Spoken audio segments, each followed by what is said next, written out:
તૈયારી કરાવતી એવી ખૂબ જ અગત્યની ચેનલ એટલે કે toppers.mz ની અંદર હાર્દિક સ્વાગત કરું છું.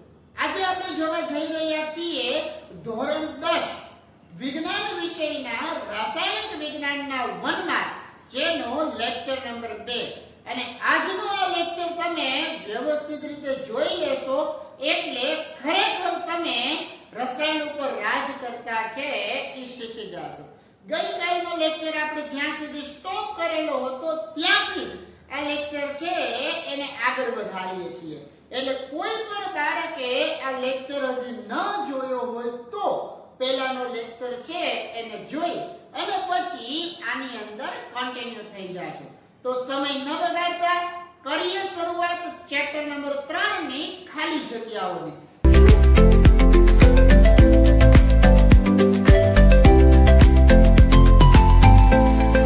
કહેવા માંગે છે કે એક તત્વની ઇલેક્ટ્રોનીય રચના 2, 8 અને 7 છે. તો એ તત્વ છે એ કયું છે? હવે તમને અહીંયા આપી દીધી છે તત્વની ઇલેક્ટ્રોનીય રચના અને ઇલેક્ટ્રોનીય રચના છે 2, 8 અને 7.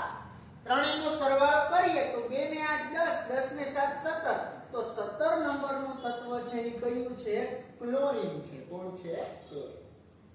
ત્યારબાદ ખાલી જગ્યા ધાતુ ઓરડાના તાપમાને પણ પ્રવાહી સ્વરૂપે રહેલી છે. તો પારો, કેલ્શિયમ અને સોડિયમ.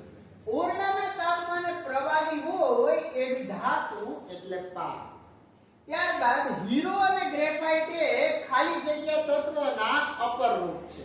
તો હીરો અને ગ્રેફાઇટ છે એ કોના અપર રૂપ થાય? કાર્બનના. આમ કાર્બનના 3 અપર રૂપ છે: હીરો, ગ્રેફાઇટ અને ફુલેરી. પછી કાર્બનનું અપર રૂપ ખાલી જગ્યા સૌથી સખત પદાર્થ છે. તો કે આ જે ત્રણેયના જે રૂપ કીધા એમાં સૌથી સખત કોણ? અને સૌથી સખત એટલે કોણ આવે? હીરો. અને એ સખત છે એનું એકમાત્ર કારણ ઈ કે એનું બંધારણ. પછી કેલ્શિયમ ઓક્સાઇડ એ ખાલી જગ્યા પ્રકારનો ઓક્સાઇડ છે. હવે કેલ્શિયમ છે એટલે શું છે કે ધાતુ થઈ ગઈ અને ધાતુના જે ઓક્સાઇડ હોય હંમેશા કેવા હોય? બેઝિક. એટલે આ કેલ્શિયમ ઓક્સાઇડ છે એ કેવો ઓક્સાઇડ થઈ જશે? Basic oxide.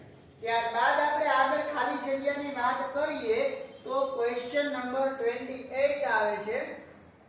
ક્વેશ્ચન નંબર 28 છે કે સીસુ અને કલાઈ આ કોની મિશ્ર ધાતુ છે? તો સીસુ અને કલાઈ છે એ કોની મિશ્ર ધાતુ થશે? શોલ્ડર.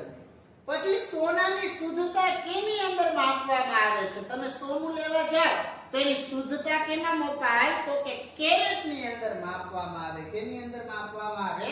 કેરેટ. અને 24 કેરેટ સોનું છે એને શુદ્ધ સોનું કહેવાય. જ્યારે 22 કેરેટ સોનું છે એમાં 22 ભાગ જેટલું સોનું હોય અને બાકીના જે 2 ભાગ વધ્યા એમાં ચાંદી અથવા તો પિત્તળ છે એ હોય છે. પણ દાગીના બનાવવા માટે આપણે જે સોનાની વાત કરીએ ઈ સોનું એટલે 22 કેરેટ નું સોનું છે એ દાગીના બનાવવા માટે ઉપયોગમાં લેવામાં આવે છે. આવું એક કારણ છે અને પાકું કરજો, પરીક્ષાની દ્રષ્ટિએ અગત્યનું છે. સોડિયમ પરમાણુની બહારની કક્ષામાં કેટલા ઇલેક્ટ્રોન હોય? તો સોડિયમની ઇલેક્ટ્રોનીય રચનાની વાત કરીએ તો કે 2, 8 અને 1. બહારની કક્ષા એટલે છેલ્લી કક્ષા આવી. છેલ્લી કક્ષામાં કેટલા ઇલેક્ટ્રોન આવ્યા? 1. ખાલી જગ્યા તત્વની ઇલેક્ટ્રોનીય રચના 2, 8, 2 છે. તો 2 ને 8 10, 10 ને 2 12. તો 12 નંબરનું તત્વ એટલે બીજું કોઈ નહીં, મેગ્નેશિયમ. અને ક્લોરીનની બહારની કક્ષામાં કેટલા ઇલેક્ટ્રોન છે? આપણે શરૂઆત જ ત્યાંથી કરી. એની ઇલેક્ટ્રોનની રચના કેટલી છે? 2, 8, 7. તો પછી બહારની કક્ષામાં ઇલેક્ટ્રોન કેટલા થઈ ગયા? એના 7. નેક્સ્ટ આગળ ચર્ચા કરીએ તો હવે આવે છે તમારે ખરા ખોટા.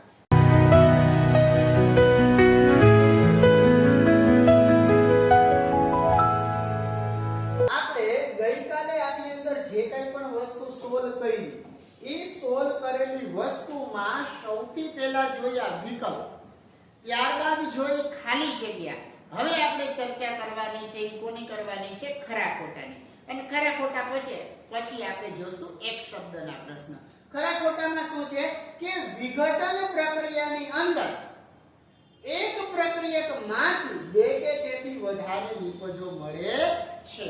વિઘટન થવું એટલે શું તો કે એકમાંથી અનેક બનવું.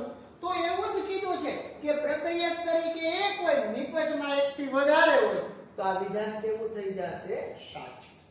પછી રિડક્શન કરતા પદાર્થ હાઇડ્રોજન આપે અથવા તો ઓક્સિજન મેળવે. હવે રિડક્શન કરતા પદાર્થ એટલે કેવો તો કે જે પદાર્થ રિડક્શન કરતા હોય એનું ઓક્સિડેશન થાય. એટલે રિડક્શન કરતા પદાર્થ હોય એ શું કરે કાં તો હાઇડ્રોજન આપે અને કાં તો ઓક્સિજન મેળવે. પછી NaCl2 એટલે NaCl નું જલીય દ્રાવણ. આ પણ એક વિધાન સાચું છે. આ અવસ્થા ખાસ યાદ રાખજો. AQ હોય તો જલીય દ્રાવણ કહેવાય, S હોય તો સોલિડ એટલે કે ઘન કહેવાય, L એટલે લિક્વિડ એટલે પ્રવાહી કહેવાય અને G4 ગેસ વાયુ કહેવાય. એની અંદરથી આવ્યું કે AQ નું શું થાય જલીય દ્રાવણ. પછી રિડક્શન કરતા પદાર્થનું ઓક્સિડેશન થાય છે તો આ વિધાન કેવું થશે સાચું. ત્યારબાદ રેડોક્સ પ્રક્રિયામાં રિડક્શન થાય છે પણ ઓક્સિડેશન થતું નથી. તો રેડોક્સ પ્રક્રિયા એટલે એવી પ્રક્રિયા બેટા કે જેની અંદર એક પ્રક્રિયકનું ઓક્સિડેશન થતું હોય અને બીજા પ્રક્રિયકનું રિડક્શન થતું હોય. આવી પ્રક્રિયા હોય એને કેવી પ્રક્રિયા કહેવાય રેડોક્સ પ્રક્રિયા. બીજી ભાષામાં કહીએ તો જે રાસાયણિક પ્રક્રિયાની અંદર ઓક્સિડેશન પ્રક્રિયા થતી હોય રિડક્શન પ્રક્રિયા થતી હોય બે પ્રક્રિયા જોવા મળતી હોય એને કહેવાય રેડોક્સ. અહીંયા તો એવું કે છે કે એકનું રિડક્શન થાય અને બીજાનું ઓક્સિડેશન નથી થતું એટલે આ વિધાન કેવું થશે ખોટું. પછી ઝિંક છે એ કોપર સલ્ફેટના દ્રાવણમાંથી કોપરને વિસ્થાપિત કરી શકે છે તો આ વિધાન કેવું થઈ જશે સાચું. Cu વડે FeSO4 ના દ્રાવણમાંથી Fe નું વિસ્થાપન થઈ શકે નહીં તો આ વિધાન પણ કેવું છે સાચું. પછી શ્વસન એ ઉષ્માક્ષેપક પ્રક્રિયા છે. યસ આ વિધાન પણ કેવું થશે સાચું થશે કારણ કે શ્વસનની પ્રક્રિયા પૂર્ણ થયા બાદ આપણને એની અંદરથી ઘણી બધી ઊર્જા છે એ છૂટી પડતી હોય એટલે શ્વસન એ ઉષ્માક્ષેપક પ્રક્રિયા છે. ઉષ્મા શોષક અને ઉષ્માક્ષેપકના ઉદાહરણ આવે એટલે એ ક્વેશ્ચન આની અંદર આવ્યો છે. બાકી તમને જૈવિક ક્રિયાઓ ચેપ્ટર નંબર 5 તમારું ઈ ચેપ્ટર નંબર 5 ની અંદર આ ક્વેશ્ચન 2 માર્ક ની અંદર આપ્યો હશે. તૈયાર કરજો. બહુ જ સરસ ક્વેશ્ચન છે. નેક્સ્ટ આપણે વાત કરીએ ક્વેશ્ચન નંબર 9 અને અહીંયાથી એસિડ ની વાત ચાલુ થઈ જાય છે. મીન્સ કે હવે આપણે જોશું ચેપ્ટર નંબર 2 ના ખરા ખોટા. તો કે કવચના ડંખમાં થતી બળતરા માટે જવાબદાર એસિડ છે ઈ મિથેનોઇક એસિડ છે તો આ વિધાન પણ કેવું થશે સાચું. કારણ કે કાલે જ આપણે વાત કરેલી હતી કે કવચના ડંખમાં અને કીડીના ડંખમાં આ બેની અંદર શું આવેલું છે મિથેનોઇક એસિડ. પછી મોઢાની pH 5.5 કરતા ઘટી જશે તો પછી દાંતનો સડો થવાની શરૂઆત થઈ જશે તો આ વિધાન પણ કેવું છે સાચું. બેટા ગઈકાલના લેક્ચરમાં કીધું તું આજના લેક્ચરમાં કહું છું ચેપ્ટર નંબર 2 ની અંદરથી pH માપક્રમની ઉપયોગિતા પાકી કરજો. 100% એમાંથી એકાદો ક્વેશ્ચન હશે. નેક્સ્ટ ક્વેશ્ચન નંબર 11 જો દ્રાવણની pH નું મૂલ્ય 7 થી 14 સુધી વધે એટલે કે બેઝિક તરફ જાય તો દ્રાવણમાં H+ આયનની સાંદ્રતામાં ઘટાડો થાય તો આ વિધાન પણ કેવું થશે સાચું. કારણ કે 7 થી 14 વધે એટલે બેઝ વધે અને બેઝ વધે એટલે OH- વધે જેની અંદર OH- નો વધારો થાય એમાં શું થાય H+ નો ઘટાડો થાય. પછી ગ્લુકોઝનું જલીય દ્રાવણ વિદ્યુતનું વહન કરતું નથી આ વિધાન છે એ સાચું છે. વિદ્યાર્થીઓ ચેપ્ટર નંબર 2 માંથી આ એક પ્રયોગ છે. ઈ તૈયાર કરજો. વર્ષ 2022 ની અંદર આ પ્રયોગ તમને 4 માર્કની અંદર બોર્ડની પરીક્ષામાં પૂછાણો હતો. બહુ જ સરસ છે. આ પ્રયોગ કરજો તૈયાર. તેની અંદર ઓક્સિજન હોવા છતાંય કેમ વિદ્યુતનું વહન નથી કરતું. પછી 5 pH મૂલ્ય ધરાવતું જલીય દ્રાવણ છે એ એસિડિક હોય છે. ઓબ્વિયસલી વસ્તુ છે. આ વિધાન કેવું થશે? સાચું. કારણ કે જે દ્રાવણની અંદર pH નું મૂલ્ય 7 કરતા ઓછું એ બધાય છે એસિડ ની અંદર ગણશું તો 5 pH છે એ પણ કેવું થશે? એસિડિક. ત્યારબાદ NH4Cl છે એ નિર્બળ એસિડ અને પ્રબળ બેઝ નો ક્ષાર છે. તો આ વિધાન કેવું થાય? ખોટું. કારણ કે NH4 જે આવ્યા હોય કેની અંદરથી આવ્યા હોય? NH4OH માંથી. અને NH4OH રહ્યું ને એ નિર્બળ બેઝ છે. અને આ Cl છે એ કેની અંદરથી મળ્યા હોય? HCl માંથી મળે. અને HCl એટલે હાઇડ્રોક્લોરિક એસિડ થયું તો એ પ્રબળ એસિડ છે. મતલબ કે આ NH4Cl છે એ પ્રબળ એસિડ અને નિર્બળ બેઝ નો ક્ષાર છે. અને અહીંયા તો કઈ ઊંધું જ કીધું છે. પછી NH3 એ નિર્બળ બેઝ છે. આ વિધાન કેવું છે? સાચું. આવા બે ઉદાહરણ છે, NH3 ને NH4OH. પછી લોહીની pH છે એ 7 કરતા વધારે હોય છે. યસ. તો આ વિધાન પણ કેવું થશે? સાચું. આશરે 7.3 કે 4 ની આજુબાજુ હોય છે. નેક્સ્ટ આપણે એનાથી આગળ ચર્ચા કરીએ. ક્વેશ્ચન નંબર 17 એટલે કે 17 ની અને 17 નંબરનો ક્વેશ્ચન જોઈએ તો એમાં શું આપેલું છે કે આંબલીની અંદર ટાર્ટરિક એસિડ રહેલો છે. યસ. તો આંબલીમાં કેવો એસિડ હોય? Tartaric acid. સામે એના બદલે જો લીંબુ પૂછે તો લીંબુની અંદર કહેવાનું સાઇટ્રિક એસિડ. પછી પાણીની ગેરહાજરીમાં HCl ના અણુમાંથી H+ નું અર્ગીકરણ થતું નથી. તો આ વિધાન પણ કેવું થશે? સાચું થશે. ત્યારબાદ NH4OH એ પ્રબળ બેઝ છે. ક્યારે નો કહેવાય? NH3 અને NH4OH આ બે રહ્યા ઈ કેવા બેઝ થશે? નિર્બળ બેઝ. પ્રબળ બેઝ ક્યારે આવે નહીં. પછી દૂધમાંથી દહીં બન્યું ત્યારે લેક્ટિક એસિડ ઉત્પન્ન થાય છે.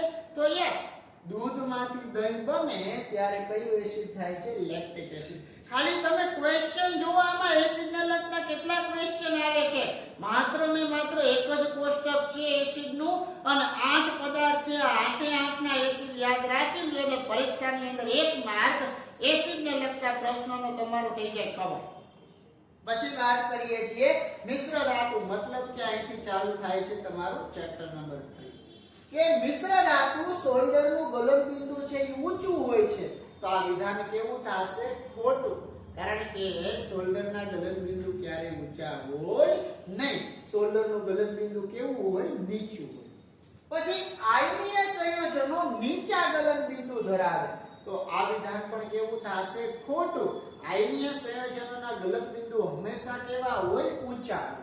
પછી ગેલ્વેનાઇઝેશનની પ્રક્રિયા એ લોખંડનું ક્ષારણ અટકાવવા માટેની પ્રક્રિયા છે. યસ. તો આ વિધાન કેવું છે? સાચું છે. કે લોખંડ ધાતુ ઉપર એના કરતા વધારે સક્રિય ધાતુ એટલે કે ઝિંક ધાતુનું સ્તર લગાડવામાં આવે તો ઈ પ્રકારના લોખંડને ગેલ્વેનાઇઝ્ડ આયર્ન કહેવાય. અને ઈ પ્રક્રિયાને કહેવાય ગેલ્વેનાઇઝેશનની પ્રક્રિયા. અને એટલા માટે ઉપયોગ કરવામાં આવે કારણ કે એનાથી ધાતુનું ક્ષારણ છે એ શું થાય છે?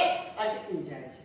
પછી ગેલિયમ ધાતુ છે એ ઘણું નીચું ગલનબિંદુ ધરાવે. તો આ વિધાન પણ કેવું છે? સાચું. કારણ કે ગેલિયમ અને સીઝિયમ આ બંને એવી ધાતુ છે કે જે ઓરડાના તાપમાને પણ પ્રવાહી સ્વરૂપમાં હોય. એટલા માટે એનું ગલનબિંદુ કેવું છે? નીચું છે. નેક્સ્ટ એનાથી આગળ આપણે ચર્ચા કરીએ તો ક્વેશ્ચન નંબર 25. હવે થોડાક જ હશે કે સોડિયમ છે એને આલ્કલી ધાતુ કહે છે. તો આ વિધાન કેવું છે? સાચું છે. કે જે ધાતુ એવી કે જેની બહારની કક્ષામાં માત્ર એક જ ઇલેક્ટ્રોન છે એ બધી ધાતુને આલ્કલી ધાતુ કહેવાય. અને જે ધાતુ એવી કે જેની બહારની કક્ષામાં 2 ઇલેક્ટ્રોન હોય એ બધી ધાતુને આલ્કલાઇન ધાતુ કહેવાય. મેગ્નેશિયમ છે એ સોડિયમ કરતા ઓછી પ્રતિક્રિયાત્મકતા ધરાવે છે. તો આ વિધાન કેવું થશે? સાચું થશે. કારણ કે મેગ્નેશિયમ છે એની બહારની કક્ષામાં 2 ઇલેક્ટ્રોન છે અને સોડિયમની બહારની કક્ષામાં 1 જ ઇલેક્ટ્રોન છે. એટલે સૌથી ઝડપથી પ્રક્રિયા કોણ કરે? સોડિયમ. કારણ કે સોડિયમ છે એને તમે પાણીની સામે તો લાવી જ ન શકો. પાણી ભેગે આવ્યું કે પછી વાતાવરણમાં આવ્યું તો સીધે સીધું બ્લાસ્ટ થાય. એટલા માટે સોડિયમ છે, લિથિયમ છે, પોટેશિયમ છે, આ ત્રણે ત્રણ ધાતુઓને મોટા પ્રમાણમાં કેરોસીનની અંદર સંગ્રહ કરવામાં આવે છે. આવું એક કારણ પણ છે, પાકું કરજો, પરીક્ષાની અંદર કામ લાગશે. પછી Al2O3 એ ઉભયગુણી ઓક્સાઇડ છે. તો આ વિધાન પણ કેવું છે? સાચું. અને આ ક્વેશ્ચન પણ બહુ જ આઈપી છે. ક્લોરીનની બહારની કક્ષામાં 7 ઇલેક્ટ્રોન છે, અવારનવાર આવ્યો. પછી સોડિયમ કે પોટેશિયમ જેવી ધાતુને છરી વડે કાપી શકાય છે. તો આ વિધાન સાચું છે. પછી આ પિત્તળ છે ઈ કોપર અને ટીનની મિશ્ર ધાતુ છે. તો આ વિધાન કેવું થશે? ખોટું. મતલબ કે આજના દિવસની અંદર આપણે ચેપ્ટર નંબર 1, 2 અને 3 ના જે ખરા ખોટા જોયા એને પૂરા કર્યા બાદ હવે તમારે આ ચેપ્ટરની અંદર મતલબ કે રસાયણ ઉપર રાજ કરવામાં સૌથી છેલ્લો ટોપિક, અને એ છેલ્લો ટોપિક એટલે આવે છે એક શબ્દમાં જવાબ. The books are sleeping on the dusty. આટલી વસ્તુ કરો એટલે રસાયણ વિજ્ઞાનનો કોઈ પણ 1 માર્ક તમને પરીક્ષાની અંદર પૂછાય, તમારે કોઈ દી એટલે કોઈ દી ભૂલ પડે નહીં. ખાસ તૈયાર કરજો, પરીક્ષાની દ્રષ્ટિએ ખૂબ જ અગત્યનું છે. અત્યારે તમને નથી કદર થતી, પણ એક વખત પરીક્ષાની અંદર આની અંદરથી જોજો કેટલા ક્વેશ્ચન આવે છે.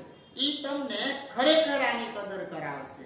અને વધારાની બીજી વસ્તુ કે તમારા ધોરણ 10 ની અંદર સામાજિક વિજ્ઞાન અને વિજ્ઞાન અને ટેકનોલોજી આ બંને વિષયના આપણે આઈએમપી ક્વેશ્ચન છે એ તૈયાર કરી લીધા છે. ઈ તમને એક ક્વેશ્ચન બેંક સ્વરૂપે હું સરસ મજાનો એવો વિડિયો બનાવીશ. એની અંદર તમને 4 માર્ક, 3 માર્ક, 2 માર્ક બધા માર્કના ક્વેશ્ચન છે ઈ આપીશ. અને એને તમે એકદમ પરફેક્ટ તૈયાર કરજો. પરીક્ષાની દ્રષ્ટિએ આ બધા ક્વેશ્ચન તમને એટલા ઉપયોગી સાબિત થશે કે વાત જવા દો. જોઈએ એનાથી આગળ એક શબ્દની વાત કરીએ તો કે ચાંદીની વસ્તુને હવામાં ખુલ્લી રાખી તો એના ઉપર કયા પદાર્થનો સ્તર બને? તો જ્યારે પણ ચાંદીની વસ્તુ છે એને હવામાં ખુલ્લી રાખવામાં આવે ત્યારે સિલ્વર સલ્ફાઇડ એટલે કે AgS નું સ્તર બને છે. ત્યારબાદ કે શ્વેતશ્યામ ફોટોગ્રાફીની અંદર કોનો ઉપયોગ કરવામાં આવે? તો આ શ્વેતશ્યામ ફોટોગ્રાફીમાં સિલ્વર બ્રોમાઇડ કે પછી સિલ્વર ક્લોરાઇડ નો ઉપયોગ કરવામાં આવે છે. પછી કોપર ઓક્સાઇડ માંથી Cu મેળવવાની પ્રક્રિયા છે એ કયા પ્રકારની પ્રક્રિયા છે? શું કીધું છે? કોપર ઓક્સાઇડ એટલે કે CuO, એની અંદરથી શું મેળવવું છે? Cu. તો કે કોપર ઓક્સાઇડ માંથી તમે CuO મેળવો તો આ કોપર ઓક્સાઇડ માંથી મેળવો છો Cu, મતલબ કે અહીંયા શું કરો છો તમે? એનું રિડક્શન કરો છો. તો આના જવાબમાં આવશે રિડક્શન પ્રક્રિયા. કેવી પ્રક્રિયા થાય? રિડક્શન. પછી આયનની ખીલીને CuCO3 ના દ્રાવણમાં ડુબાડી રાખતા એનું રંગ પરિવર્તન શું થાય છે? તો આયનની ખીલીને જ્યારે તમે CuCO3 એટલે કે કોપર કાર્બોનેટના દ્રાવણની અંદર ડુબાડો છો ત્યારે એના રંગ પરિવર્તનની વાત કરીએ તો એ વાદળી રંગનું હોય અને વાદળી રંગમાંથી દ્રાવણ કેવા રંગનું બની જાય છે? લીલા રંગનું બને છે. ત્યારબાદ આપણે વાત કરીએ એનાથી આગળ એટલે કે ક્વેશ્ચન નંબર 5 ની. તો ક્વેશ્ચન નંબર 5 પણ એક સરસ મજાનો ક્વેશ્ચન છે કે ઉષ્મા શોષક પ્રક્રિયા એટલે શું? અહીં બે પ્રક્રિયા આવે, એક ઉષ્મા ક્ષેપક આવે ને ઉષ્મા શોષક આવે. તો કે જે રાસાયણિક પ્રક્રિયાની અંદર નિપજનું તો નિર્માણ થતું જ હોય, પણ નિપજના નિર્માણની સાથે સાથે ઉષ્માનું શોષણ થઈ જતું હોય, તો ઈ પ્રકારની રાસાયણિક પ્રક્રિયા છે એને ઉષ્મા શોષક પ્રક્રિયા કહેવાય. અને એવી જ રીતે જે રાસાયણિક પ્રક્રિયાની અંદર નિપજના નિર્માણની સાથે સાથે આવી કોઈ ઉષ્મા ઉત્પન્ન થતી હોય તો એવી રાસાયણિક પ્રક્રિયાને આપણે કેવી પ્રક્રિયા કહીશું? ઉષ્માક્ષેપક પ્રક્રિયા. આ બંને ક્વેશ્ચન અગત્યના છે. ત્યારબાદ એક બીજો ક્વેશ્ચન આવે છે, રિડક્શન એટલે શું? આ પણ એક કામનો ક્વેશ્ચન છે. રિડક્શન એટલે શું? તો કે જે રાસાયણિક પ્રક્રિયા દરમિયાન પદાર્થ છે કે અણુ છે એ ઓક્સિજન ગુમાવે અથવા તો હાઇડ્રોજન મેળવે એવી રાસાયણિક પ્રક્રિયાને કેવી પ્રક્રિયા કહેવાય? રિડક્શન. ખાસ યાદ રાખજો, જે રાસાયણિક પ્રક્રિયા દરમિયાન પદાર્થ કાં તો ઓક્સિજન ગુમાવે અને કાં તો હાઇડ્રોજન મેળવે તો આ પ્રકારની રાસાયણિક પ્રક્રિયા છે એને આપણે કેવી પ્રક્રિયા કહીશું? રિડક્શન પ્રક્રિયા. નેક્સ્ટ એનાથી આગળ વાત કરીએ તો રિડક્શન તમે કહ્યું તો એની સાથે સાથે ઓક્સિડેશન છે એને પણ તૈયાર કરી નાખજો. ઈ પણ એક કામનો જ ક્વેશ્ચન છે. ઓક્સિડેશન પ્રક્રિયામાં ક્વેશ્ચન છે, નીચેનામાંથી બંધ બેસતી ના હોય એવી જોડી લખો. બંધ બેસતી ના હોય એવી જોડી મતલબ કે CuSO4 એટલે કોપર સલ્ફેટ, CaO એટલે કેલ્શિયમ ઓક્સાઇડ અને MgCl2 એટલે મેંગેનીઝ ક્લોરાઇડ. તો આની અંદર બંધ બેસતી ન હોય એવી જોડી એટલે MgCl2 મેંગેનીઝ ક્લોરાઇડ. પછી નીચેનામાંથી સાચી જોડી શોધીને લખો. મતલબ કે CuSO4 નો રંગ લીલો હોય એ સાચું છે કે FeSO4 નો રંગ વાદળી હોય એ સાચું છે કે પછી PbI2 નો રંગ પીળો હોય? તો સાચું વિધાન શું થયું કે PbI2 એટલે કે લેડ આયોડાઇડ નો રંગ કેવો હોય? પીળો હોય. ત્યારબાદ બ્લીચિંગ પાવડર નું રાસાયણિક સૂત્ર ખાસ તૈયાર કરવા જેવું છે. બ્લીચિંગ પાવડર નું રાસાયણિક સૂત્ર એટલે CaOCl2. એનું રાસાયણિક નામ પૂછે તો કેલ્શિયમ ઓક્સીક્લોરાઇડ. પછી આપ્યું છે તો ઘ્રાણેન્દ્રિય સૂચકો કોને કહેવાય? તો ઘ્રાણેન્દ્રિય સૂચક એટલે કેવા? તો કે જે પદાર્થ એસિડ કે બેઝ ની માધ્યમની અંદર પોતાની વાસ બદલતા હોય એવા પદાર્થોને ઘ્રાણેન્દ્રિય સૂચકો કહેવામાં આવે છે.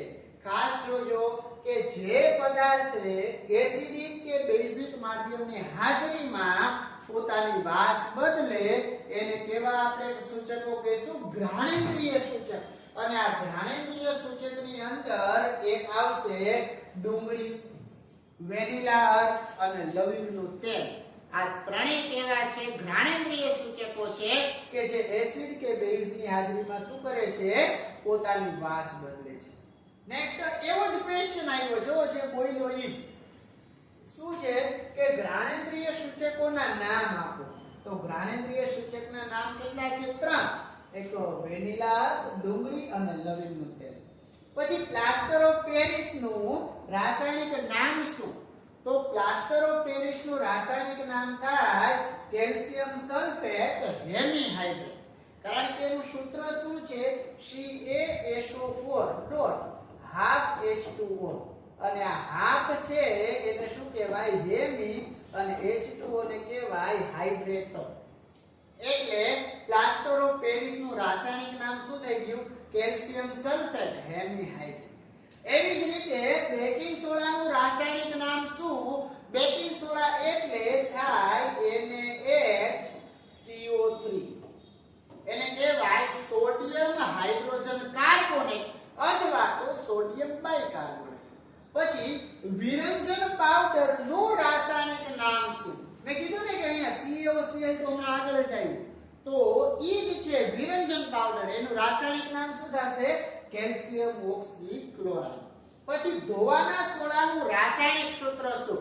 તો ધોવાનો સોડા એટલે શું થાય? Na2CO3. નેક્સ્ટ આગળ ચર્ચા કરીએ આપણે ક્વેશ્ચન નંબર 1717 ની. હવે થોડાક જ ક્વેશ્ચન છે ખાલી. ચેપ્ટર નંબર 2 તો સોલ્વ કરીએ છીએ આપણે કે જમીનની અંદર છોડની વૃદ્ધિ અને વિકાસ સારો થાય એના માટે જમીનની પીએચ મર્યાદા કેટલી હોવી જોઈએ? તો કે જમીનની પીએચ છે એ 6.5 થી લઈ અને 7.3 ની વચ્ચે હોવી જોઈએ. 7.3 ની વચ્ચે. પ્લાસ્ટર ઓફ પેરિસનું રાસાયણિક સૂત્ર શું છે? તો કે CaSO4 half H2O. પછી તટસ્થીકરણની વ્યાખ્યા શું? તો કે તટસ્થીકરણની વ્યાખ્યા એટલે એવી થાય કે જે રાસાયણિક પ્રક્રિયા દરમિયાન એસિડ અને બેઝ વચ્ચે રાસાયણિક પ્રક્રિયા થાય અને એની અંદરથી આપણને ક્ષાર અને પાણી મળતા હોય તો એવી રાસાયણિક પ્રક્રિયાને કેવી પ્રક્રિયા કહેવાય? તટસ્થીકરણની પ્રક્રિયા. નીચેનામાંથી ખોટી જોડી શોધીને લખો. તો ધોવાનો સોડા એટલે Na2CO3 સાચું છે. બ્લીચિંગ પાવડર એટલે CaOCl2 ઈ પણ સાચું છે. પણ જીપ્સમ એટલે CuSO4 આ વિધાન કેવું છે? ખોટું. કારણ કે જીપ્સમનું અણુસૂત્ર CuSO4.2H2 આવે. શું આવે? 2H2. નેક્સ્ટ આગળ જોઈએ આપણે ક્વેશ્ચન નંબર 21 અને બહુ જ સરસ ક્વેશ્ચન છે. અહીંયા હવે હાવ એન્ડના ક્વેશ્ચન આવી ગયા છે કે નીચેના પૈકી ખોટી જોડી શું છે? તો કે ધોવાનો સોડા સોડિયમ કાર્બોનેટ આ કેવું છે? ખોટું છે. પછી ઘન સ્વરૂપ ધરાવતી અધાતુના નામ. હવે આવી ગયું છે ચેપ્ટર નંબર 3 કે ઘન સ્વરૂપ ધરાવતી અધાતુના નામમાં કોણ કોણ આવે? એક આવે કાર્બન, એક આવે સલ્ફર અને એક આવે આયોડિન. આ ત્રણે ત્રણ ધાતુઓ કેવી છે? ઘન સ્વરૂપની છે. પછી ઉષ્માની મંદવાહક એટલે કોણ? તો કે લેડ અને મર્ક્યુરી આ બંને કેવી ધાતુઓ છે? ઉષ્માની મંદવાહક. ત્યારબાદ ઠંડા પાણી સાથે એકદમ ઉગ્ર પ્રક્રિયા કરતી હોય એવી ધાતુ કોણ? તો કે સોડિયમ અને પોટેશિયમ. આ બંને ધાતુ એવી છે કે જે ઠંડા પાણી સાથે એકદમ ઉગ્ર પ્રક્રિયા એટલે ખૂબ જ ઝડપથી પ્રક્રિયા કરી લે છે. ત્યારબાદ આપણે વાત કરીએ ક્વેશ્ચન નંબર 25 ની. તો શું કીધું છે 25 ની અંદર? કે એસિડિક ઓક્સાઇડ છે એ કોને કહેવાય? કે જે ઓક્સાઇડ પાણીની અંદર ઓગળે અને એસિડ બનાવે એવા ઓક્સાઇડને કેવો ઓક્સાઇડ કહેવાય? Acidic oxide. ત્યારબાદ આ ક્વેશ્ચન બહુ જ અગત્યનો કે રેલવેના પાટા કે પછી મોટા મશીનની અંદર તિરાડ પડી ગઈ હોય તો એને સાંધવા માટે કોનો ઉપયોગ થાય? થર્મેટ પ્રક્રિયાનો. નેક્સ્ટ એના પછી છે કે ઉભયગુણી ઓક્સાઇડ કોને કહેવાય? તો જે ઓક્સાઇડ છે એસિડ અને બેઝ બે ભેગે પ્રક્રિયા કરે અને તમને શું આપે? ક્ષાર અને પાણી. તો એને કહેવામાં આવે છે ઉભયગુણી ઓક્સાઇડ. એના પછી છે એક્વારિજિયા છે. એ શું છે? એક્વારિજિયા એટલે સાંદ્ર હાઇડ્રોક્લોરિક એસિડ અને સાંદ્ર નાઇટ્રિક એસિડ. આ બેયનું કદથી 3:1 પ્રમાણ ધરાવતું એકદમ તાજું મિશ્રણ એને કહેવામાં આવે છે એક્વારિજિયા. નેક્સ્ટ હવે 1 થી 2 ક્વેશ્ચન જ બાકી હશે, જાજા નહીં હોય. થોડાક જ છે, ચલો જોઈ લઈએ. ટીપાઉપણું એટલે શું? તો ટીપાઉપણાની પણ એક સરસ મજાની વ્યાખ્યા તમને આપી છે કે જે ધાતુને તમે ટીપીને એકદમ પાતળા પતરા બનાવી શકો એને શું કહેવામાં આવે છે? ટીપાઉપણું. પછી ગેંગ એટલે શું? તો કે કાચી ધાતુની અંદર જે કોઈ પણ તત્વ હોય એ ક્યારેય એકલું હોતું નથી. તો આની સાથે સાથે વધારે માત્રામાં શું હોય? માટી હોય, રેતી હોય અને બીજા અનિચ્છનીય પદાર્થો છે એ કેના સ્વરૂપે રહેલા હોય છે? અશુદ્ધિ સ્વરૂપે રહેલા હોય છે. તો આને શું કહેવામાં આવે છે? ગેંગ. ત્યારબાદ 31 નંબરનો ક્વેશ્ચન એટલે કે ભૂંજન પ્રક્રિયા. અને ભૂંજન એટલે શું? તો કે સલ્ફાઇડ યુક્ત કાચી ધાતુને કેવી? સલ્ફાઇડ વાળી કાચી ધાતુને વધારે માત્રામાં હવાની હાજરીમાં જો ગરમ કરવામાં આવે તો ઈ ધાતુ છે ઈ ઓક્સાઇડમાં ફેરવાય છે.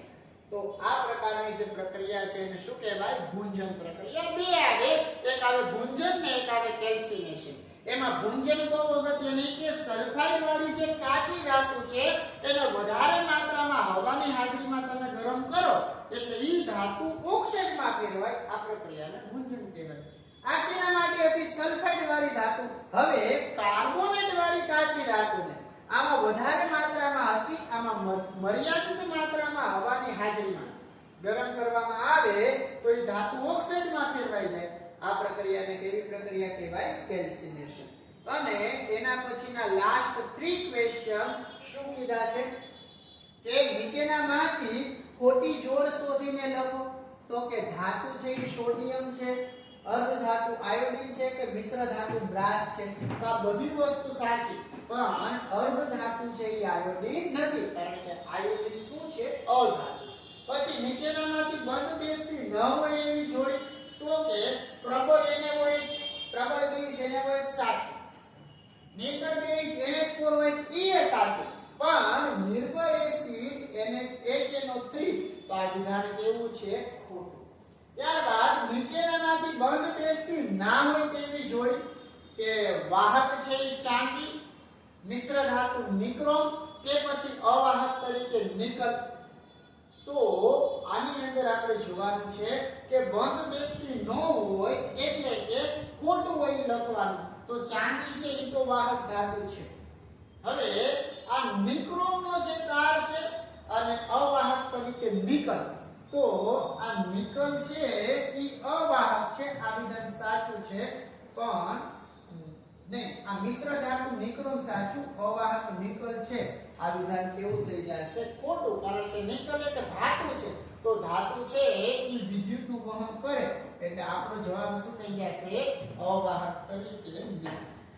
તો વિદ્યાર્થીઓ, આ મેં તમને 2 સેશનની અંદર ખૂબ જ અગત્યના કહેવાતા એવા રાસાયણિક વિજ્ઞાનના વનમાર્ગ તમને આપેલા છે. આપ સૌ વિદ્યાર્થીઓ જ્યારે પરીક્ષાના ઓછા સમયની વાર હોય ત્યારે આપણી ચેનલની અંદરથી જઈ અને બહુ એટલે બહુ આઈએમપી ક્વેશ્ચન છે, વનમાર્ગ છે, બધું જ આની અંદર અપલોડ કર્યું છે. જોઈ અને સોલ્વ કરવાનું ચાલુ કરી દો, જેથી કરીને તમારા ધોરણ 10 ની જે 6 માસિક પરીક્ષાના પેપર બહુ એટલે બહુ સારા છે. તો મળીએ આના પછીના લેક્ચરની અંદર, જેમાં આપણે ભૌતિક વિજ્ઞાન વિશે કંઈક ચર્ચા કરશું. તો ત્યાં સુધી આપ સૌ વિદ્યાર્થી મિત્રોને કિશન સરના જય શ્રી કૃષ્ણ.